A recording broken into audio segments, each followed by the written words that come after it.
وہ دعا ہے آپ جب بھی اپنے کائنات کی بارگاہ میں ہاتھ اٹھاتے تھے تو یہی دعا مانگتے تھے،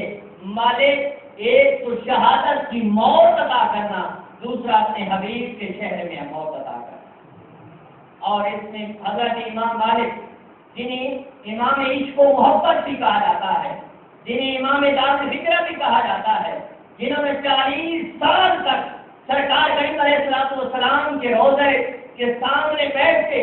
حدیث کا درس دیا ہے، صرف ایک حج کیا تھا۔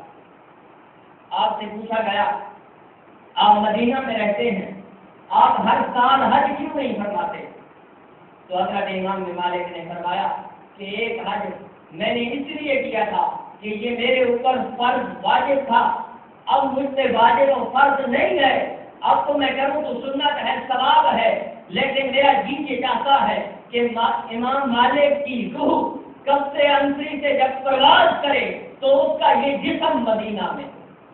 میں صرف اسی وجہ سے مدینہ میں رہتا ہوں کہ میری موت مدینہ میں آئے۔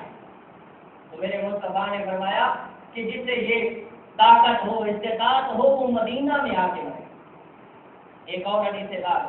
میرے مصطفیٰ نے فرمایا ان الایمان لیابد المدینہ، چھوڑے بھائی اس چیز کی ضرورت نہیں ہے۔ ان الایمان لیابد المدینہ، کہ ایمان جو ہے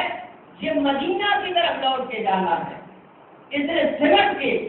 مدینہ کی طرف جانا ہے۔ اور آگے فرمایا کما خوارج الحیہ الی ظہرھا، کہ ایمان نے سمٹ کے مدینہ کی طرف جانا ہے، جیسا کہ یہ جو سانپ ہے یہ جب بھی لوٹتا ہے اپنے